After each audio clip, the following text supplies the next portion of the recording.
The WCCOI team first told you about expensive, soundproof doors in a top state leader's office. Now there are allegations of unethical and unlawful behavior. When Pat Kessler started asking questions, Attorney General Lori Swanson issued a press release but refused to sit down for an interview. She's fighting back today because a state watchdog just reopened an investigation into her office. In sworn testimony, lawyers are accusing Swanson of putting them on cases for her own political gain, and they haven't spoken out until now. It was always political mode, yes. Paul Civello was a Medicaid fraud attorney under both Attorneys General Mike Hatch and Lori Swanson. He says employees were pressured into working on high-profile cases intended only to bring publicity and political attention to the boss. But there's more to his charges than just politics. The problem I found in the Medicaid Fraud Control Unit was an attempt to deceive the Office of Inspector General. Civello makes the claims in a sworn affidavit in which he describes misconduct by two successive Democratic attorneys general, the top law enforcement officers in the state.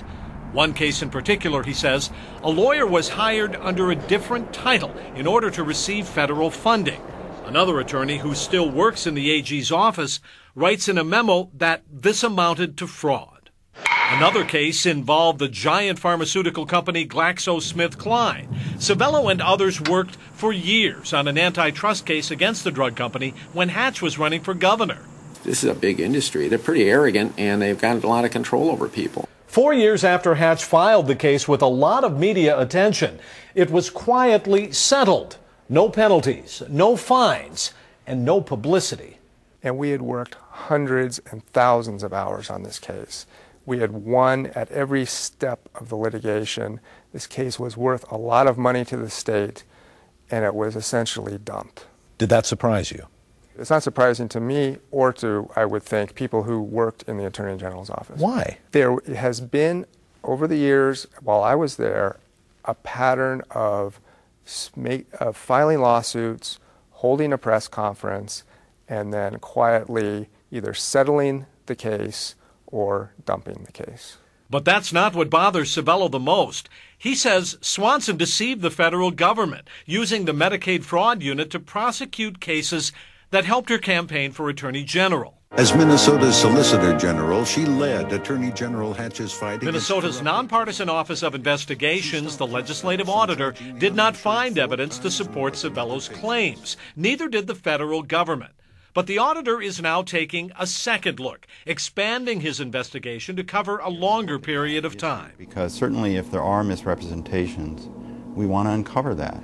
The new investigation comes at the request of Democratic State Representative Steve Simon and Republican Representative Tom Emmer.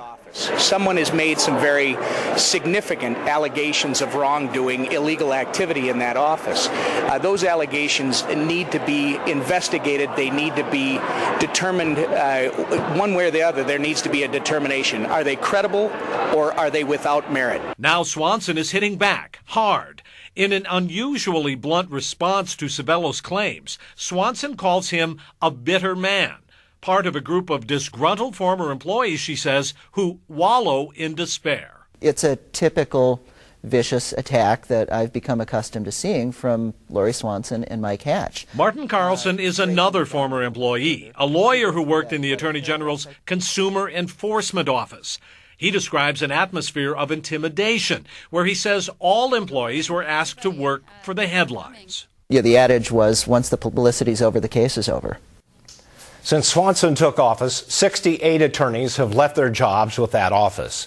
That's about half the total number of attorneys working there. But Swanson's office says that's comparable to past attorneys general.